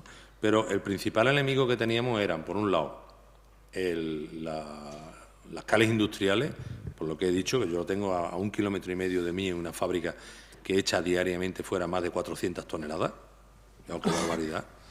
Y ellos marcaban el precio. Entonces se fue cargando a la familia de caleros tradicionales, ¿no? Y yo me resistí a ello. Lo único que hicimos fue especializarnos y dar a conocer las bondades que tiene un material frente a otro. Claro, por suerte, ellos han ido ya subiendo precios. Y yo no es que me haya mantenido, yo también he subido precios, pero me he puesto en otros niveles. O sea, me he puesto a niveles de mercado, ¿no? Entonces eso ya me permite, en cierta manera, que me dejen tranquilo, ¿no? Pero que no es más caro un mortero industrial que un mortero de cal tradicional. Lo puedo dar, o pedirme un precio, pedirme un presupuesto, voy a comprar uno con otro y va a hablar 1 céntimo o 2, no vas a hablar de nada. La clave básicamente está, entre otras cosas, en la rapidez. Es más, son más rápidos los morteros de cemento Fragment, muchísimo más rápido, y los morteros de cal, la cal lleva un proceso más lento. Hay que saber trabajarla, pero bueno, eso es como todo, pero los morteros de cal permiten un trabajo más fácil también, más fácil, pero lo que pasa es que las plasticidades, o sea, la mayor parte del truco de los morteros de cal es la plasticidad, es la capacidad plástica que suman. De todas formas, bueno, yo quería hacerle una pregunta para vosotros, y es que os ha puesto, habéis estado viendo en los vídeos varias veces una hora al final, cómo van haciendo un horno. Entonces, yo creo que os debería de explicar, porque ellos no saben cómo es un horno. Es decir, los hornos de cal, lo que queda una vez que se ha terminado la cocción y se ha utilizado esa cal, es algo, solo queda una parte del hogar, básicamente. Sí, bueno, no queda... Bueno, no queda eso es lo que quiero que les cuentes, porque vale. cómo son esos hornos. Y otra cuestión más, y es cómo conseguís regular que durante 7 días la temperatura se mantenga a 1000 grados y sepáis que estáis a 1000 grados, que creo que es otra de las partes importantes. Vale, vamos a empezar por la segunda, que es la más rápida. Hoy en día es muy fácil, con un termómetro. Ya, pero ese no me sirve. Vale. Pues entonces vámonos atrás. Lo que ha reconocido la UNESCO, el conocimiento. Y diréis, jolines, ¿y eso cómo se ve? Pues eso se ve por la experiencia. O sea, yo llego por la mañana, porque el horno se coce durante esos días ininterrumpidamente, y hay un cocedor que le llamamos, que es el que está alimentando al horno, en turnos de 8 horas. Empieza de 10 de la noche a 6 de la mañana, 6 de la mañana, 2 de la tarde, 2 de la tarde y 10 de la noche. Yo no voy a estar las 24 horas en el horno, y menos de noche, a no ser que me llamen. Entonces, yo dejo, por ejemplo, la leña echada para el cocedor de la noche. Yo me voy a las 7 de la tarde a casa, o sea, queda desde las 7 hasta las 10, tiene un tiempo, y desde las 10 hasta las 6 de la mañana llega otro cocedor, y por la mañana a las 6 entra otro, hasta las 8 que yo llego está otro. O sea, ahí me pierdo en esos tiempos. Yo le dejo por la noche echada la leña, y yo sé por la noche cómo está trabajando el horno, a razón del volumen de leña que yo veo en el horno. O sea, yo sé si el hombre se ha dormido o no se ha dormido. Yo miro arriba en el horno y veo si está roto o no está roto, y ya me está diciendo si ese tío se ha echado a dormir o no se ha echado a dormir, si el horno ha cogido un enfriamiento o no se ha echado un enfriamiento. Eso te lo da la experiencia. Me dicen algunos, me preguntan unos cuando están allí, a los cuales invito a todos los presentes que vayáis, porque la verdad que es un espectáculo, a mí me encanta. Dice, bueno, ¿y tú cómo sabes cuándo está el horno cocido? Porque esa pregunta te la esperaba yo ahora también. Pues por el color del caño. Los caños, que son las troneras, según el color que tenga la piedra, me va a decir si está cocido o no está cocido, en qué punto de cocido tiene. Tiene que tener un color de oro viejo. Entonces, cuando tiene ese color, yo ya sé que el caño está cocido, entonces voy tapando caño. Es que no quiero abusar de él. ¿Puedo poner el pincho? Preguntárselo a él. ¿Puedo poner el pincho?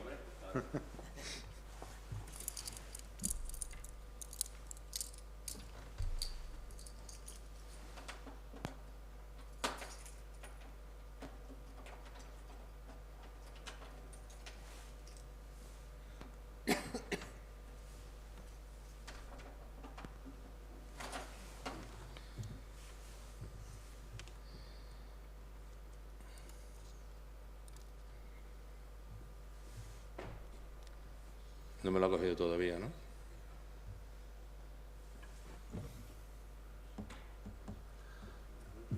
ver si te lo he metido en un... ¿No lo he cogido?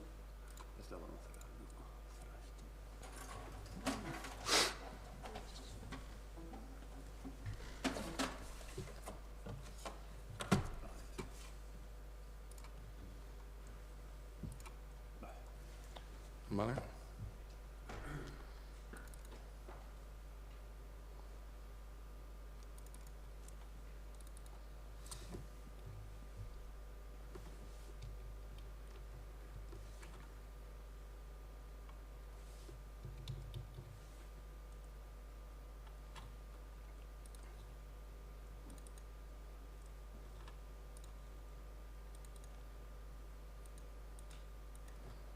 Bueno, aquí estoy viendo una sección del horno completa, estoy viendo la altura que tiene, esta es la cabeza, y este es el interior, este es el vaso. De aquí a aquí tiene más o menos unos 8 metros, y esto de aquí arriba son unos 3,5 metros, 4, ¿vale?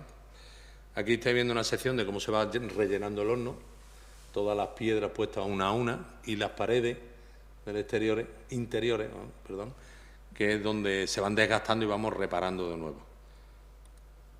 Como estáis viendo que ya va subiendo, es un vaso.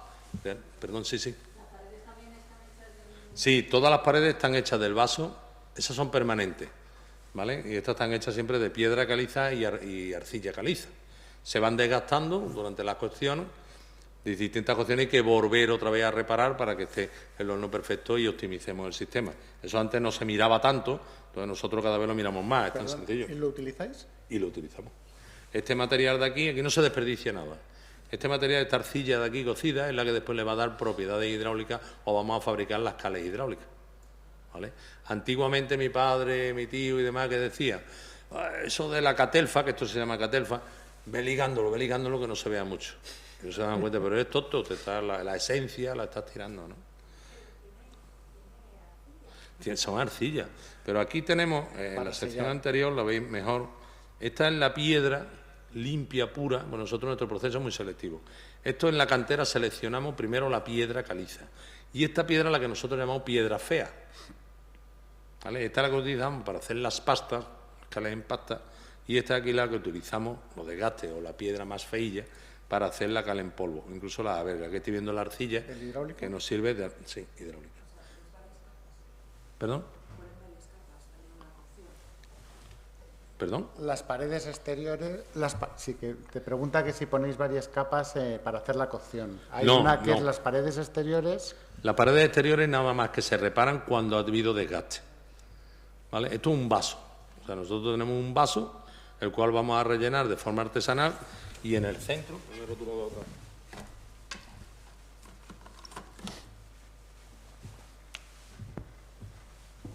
Nosotros tenemos un vaso, ¿vale?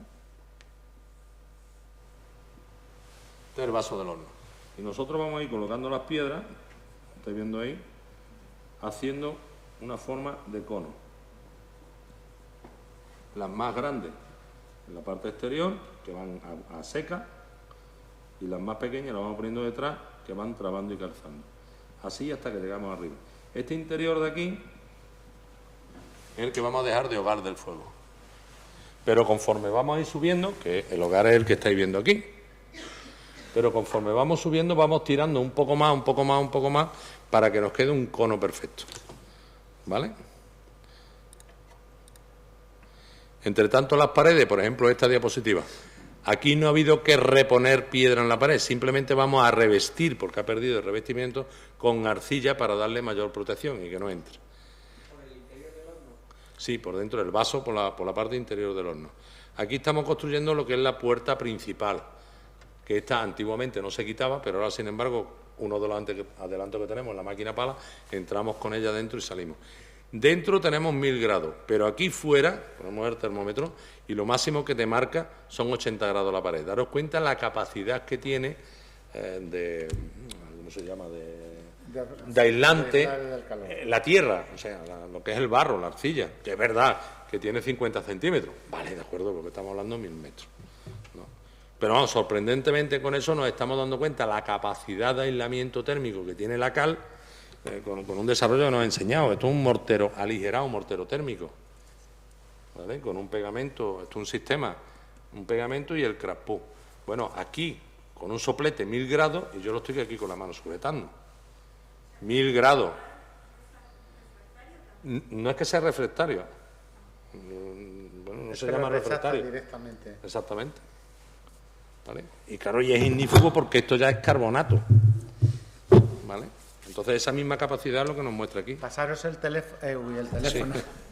El micrófono, porque si no, no se queda grabado. Enciéndelo.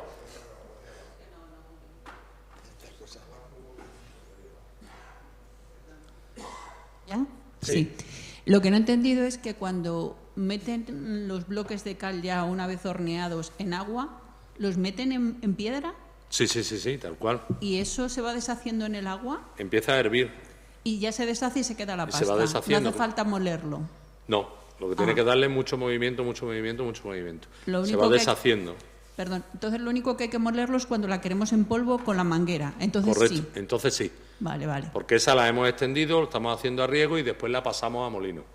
En los sistemas industriales lo que se hace es que ese terrón, por aquello de que queda parte de impureza, lo que se hace es moler y micronizar todo. Todo se microniza. Entonces, claro, ¿qué nos ocurre? Que una vez que está micronizado todo es igual, pero no todo es igual. Y donde se nota es cuando hacen la cal en pasta, que yo yo me gusta llamarle pasta de cal, no cal en pasta, pasta de cal. Cuando tú tienes aquí la cal depositado, ese grano que queda en el centro, por decantación, va al fondo. Esos cristales que antes os contaba, aunque estén formados en ese decantar, con ese decantado, va rompiendo los cristales, y al romper los cristales va liberando el agua interlaminar. Al romper el agua interlaminar viene arriba y al final te queda posado abajo. Claro, cuando tú lo miras, si lo pudiéramos poner en un vaso de cristal, tú verías aquí abajo la parte de carbonato, y a partir de aquí ya empezaría a ver cristales de cal hasta ver nada más que el agua. Pero claro, aquí abajo tienes carbonato. Cuando tú metes la mano, es una manera muy fácil de determinar si tienes cal en pasta o tienes pasta de cal. Otra forma que tienen de hacerse es: muelo toda la cal y en vez de muelo a la cal, la apago, en vez de con el sistema tradicional de riego, la apago en sinfines, ¿vale? En máquina, metiendo la parte de cal micronizada, viva y agua en un sinfín. En un serpentín. En un serpentín, con una parte controlada de agua, y voy haciendo polvo. Una vez que ya tengo ese polvo con un hidróxido cálcico, tengo aquí el hidróxido cálcico en polvo, le echo agua y lo muevo. Ya no hay ni estructura, ni hay nada. Y te está vendiendo pasta de cal. Pero para eso, yo te lo voy a vender, normalmente está en torno a 8 euros, más o menos el bidón. Precio barato, de 20 kilos. Pues compro un saco que me va a costar en torno a 2 euros y yo le echo el agua y tengo lo mismo.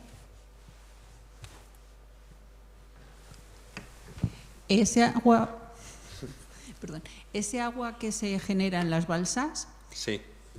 ¿con años y años y años va mejorando? Sí. Según los chinos, sí. No, es que, perdón, No a he lo visto mejor ningún chino, ningún enterrado. digo yo una estupidez. pero No has dicho ninguna estupidez. Es que he escuchado que habían pueblos antiguos de Castilla que hacían la balsa de cal y la dejaban hasta que el hijo era mayor. Es o sea, el pudridero, efectivamente. Pudridero, Y entonces- correcto. Eso, Sí, correcto. continuamos con eso. Estamos hablando de Emilio Killer, por ejemplo. Emilio Killer era una persona que en Gran los años conocedor. 90 trabajaba con el tema de las cales. Fue una de las personas que introdujo, que peleó más por la incorporación de la cal en restauración. Según nuestro querido amigo Carlos Rodríguez Navarro, quedaros con el nombre, profesor de la Escuela de Arquitectura de Granada, gran investigador y científico, fue el primero que puso de manifiesto efectivamente los tamaños de los cristales de cal, ¿vale? Y cómo realmente justificaba cómo la cal en el tiempo, estos cristales se van deteriorando, rompiendo y haciendo más cristales más pequeñitos. Y cómo ganaba en tiempo, en propiedades, esa cal. Eso ya nos lo decía Vitruvio: utilizar para los morteros del Opus Igninium, o utilizar cales como mínimo de 6 meses de envejecido. Con ello conseguías dos cosas: primero, que no te quedaran caliches, parte de cal viva, que después te rompieran en un enfoscado, mirada casi igual, pero en un estuco, cuidadín, con eso ya no tiene reparación. Entonces te hablaba de cómo dejar las cales envejecer, cómo utilizar cales envejecidas. Emilio Killer era uno de los que defendía mucho ese tema, utilizar cales añejas. Yo fue lo primero que se me pegó a la mente, y me lo dijo un primo hermano de mi padre, arquitecto, también gordillo, ese no fabricó cal, ese fue más listo, estudió. Ese arquitecto me decía: primo, tiene que envejecer cales, porque en Italia la Capilla Sixtina se ha utilizado con cales de 20 años envejecidos. Digo, vale. Después me viene la banca di Calce de Italia, con el amigo Andrea Ratacci. Me decía: gordillo, tienes que envejecer cales y mandármelas a Italia, que nosotros vamos a crear la banca di Calce. Y decía, pues está muy interesante tener cales con un ADN para restaurar en toda Europa. Claro, lo que pasa es que me ocurrió, en aquel tiempo me di cuenta que me podía pasar como con el aceite. O sea, yo te pongo la cal, tú le pones el nombre, y después, y digo, pues como que no. Andrea, vente a casa, que te quiero mucho, cariño, te vienes a casa que yo te la vendo. Pero efectivamente hablaba, y habla, ese trabajo está ahí, hecho de Carlos Rodríguez Navarro, de esos cristales de cal. y cómo va ganando el tiempo. Y eso es lo que es el pudridero. Lo que tú has dicho, Castilla, yo no sabía eso, que aquí en Castilla también había ocurrido. Pero sí que realmente todavía sigue haciéndose en la India y sí que se sigue haciendo en Cuba. ¿Vale? Si habéis leído alguno La mano de Fátima, el libro La mano de Fátima, te habla de cómo su familia era pobre y construía su casa con barro, y cómo la familia de su novio, su amado, era rica y construía su casa con cal envejecida. Entonces hay dos nombres, dos denominaciones, que es cal chica y cal chico. Y esto hay muchos textos por ahí. Se habla de chico cuando la cal tiene más de 2 años. Y se habla de chica cuando una cal joven. Menos de 2. Cal joven. Se habla de cal chico. Esto ya Gárate hablaba mucho de ello. En el libro se habla de eso. ¿Vale? Es muy importante el tema de ese romper. Me pongo la comparativa de una madera. La madera es una tabla de madera flexible, ¿no? Pero si con un tablero de aglomerado es mucho más flexible. ¿Y de qué está formado un tablero de aglomerado? De muchas láminas de madera. Pero eso ya no se hace, ¿no? Ya no se tiene en balsas de tantos años. Sí. Yo lo hago. ¿Sí? Yo lo hago. Yo tengo cales hasta de 10 años. Vale. Y precisamente el mejor cliente que tengo de esa cale de 10 años es el presidente de la mayor compañía de fabricación de cal que hay en España. O sea, envíe para su casa, para su chalet. Que es real, ¿eh? Os puedo enseñar la foto. Aquí en Madrid había dos empresas que tenían pudrideros de cal, y con esta última crisis cerraron y los cerraron. Alguna vez hemos intentado saber a ver qué pasó con los pudrideros, pero por comprar, pero no hemos conseguido. Uno era Clark. Sí. Clark tenía un pudridero bastante grande de cal y no, debió de quedarse es Leganés, creo que es, ¿no? Getafe. Debió de quedarse en Getafe, allí en el polígono. Que aparte que cuesta trabajo, es difícil. O sea, lo que nosotros estamos haciendo es difícil. Es difícil. Lo que ocurre es que es verdad que nosotros tener esa cal allí envejecida y demás, y ahora mismo estamos en una época, en un momento, ahora mismo, en este 2018, a pesar de que nos va muy bien, gracias a Dios, tenemos nuestro reconocimiento y tenemos nuestro mercado. No, hombre, nos va bien, la verdad que sí, estamos creciendo. Pero sí que estamos notando invasiones, ¿no? Ahora todo el mundo ahora tiene cal, todo el mundo. Pero bueno, eso nos está haciendo posicionarnos en unos sitios, no de un producto elitista, pero sí de un producto de alta calidad. Entonces, quien quiere calidad sabe dónde tiene que ir. Y ventajas con el agua de cal, bueno, son maravillosas.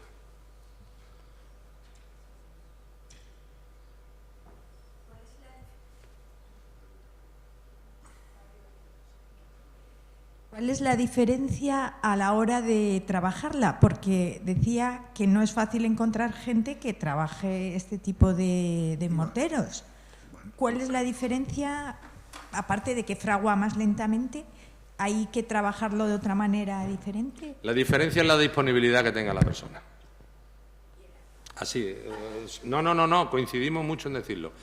No hay mayor ciego que el que nos quiere ver. Entonces, cuando tú ves a alguien que efectivamente quiere trabajar con ese material, que está abierto, que quiere aprender, el mundo se le facilita de una manera bestial. Él ha dicho que es más lenta. Yo digo que no es más lenta y que tiene sus ventajas que sea lenta. Si un mortero de carbonata, porque los morteros de cal no fraguan, carbonata. Si un mortero de cal te carbonata más lentamente, con ello lo que va a conseguir no tener fisuras. Se va a adaptar. Si tú pones un mortero de cal en una obra nueva, en vez de poner un mortero de cemento, la obra nueva tiene que asentar y efectivamente se va a adaptar a ese movimiento. Por lo tanto, no vas a tener fisuras, ¿vale? Adaptarte es simplemente querer trabajar. O sea, cuando dices que es más lento, a ver, chicos, si tú empiezas a hacer este españo de aquí, empiezas a trabajar con él, ¿qué pasa? Que empiezas a aplicar el mortero de enfoscado, el revoco de acabado y la pintura, todo te lo trae de una vez. tendrás que coger terminal y si es todo el edificio le das la vuelta.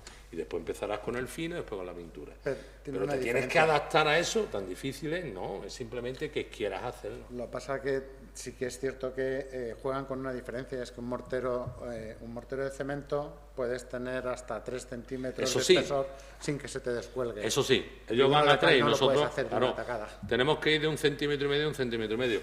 Es por otro principio. La cal, o sea, si esto es un edificio, esto es un muro, nosotros damos una capa de un mortero, tenemos que dar de 1,5 a 2 cuando mucho. ¿Por qué? Porque la cal, el reactivo de la cal está en el aire, que es el CO2, y empieza a endurecer de fuera hacia adentro. El cemento empieza a endurecer de dentro hacia afuera. Claro, la desventaja que tiene el cemento, ¿cuál es? Que si aquí tienes una fisura, te comes la fisura con papa. Ahora, si yo empiezo a trabajar de aquí y llego al otro día y una fisura, tan fácil como volver a humectar y volver a trabajar. He eliminado la fisura. O sea, tiene muchas ventajas, más que inconvenientes. Lo único que hay que querer trabajarla. Entonces, bueno, a ver, que tengo que trabajar una capa de 1,5 centímetros, pues vale. Yo he hecho edificios que por error del proyectista del edificio, pues ha habido que irse en alguna zona a 8 centímetros de espesor. 8 centímetros. Pues chico, búscate la vida. ¿Qué ocurre? Me doy una capa, mañana y en invierno. Y mañana vuelvo y pasado. Pero eso es una ventaja. Quien encuentra un defecto, yo veo una ventaja, porque el edificio está asentándose, el mortero de material se está curando poco a poco. Es que vivimos en el tiempo de correr. Se llama calidad. Sí. Además, me choca mucho que quieren hacer la casa en un mes y después para pagarla tienen 40 años. O sea, es más, la hipoteca va a durar más que lo que es la vida del edificio. Hay estudios hechos por ahí en los cuales te dice que la vida de una vivienda son 25 años. Que cómo se están haciendo hipotecas a 40. El técnico tiene que cerrar. Vamos a hacer una cosa, si queréis. Bueno, cerramos ya esta sesión. Acercaros hacia aquí, veis los materiales y podéis seguir haciendo preguntas sobre ellos y lo vamos viendo aquí. Muchas gracias a todos por haber venido. Y muchas gracias a ellos por haber... Muchas gracias. Gracias a ti.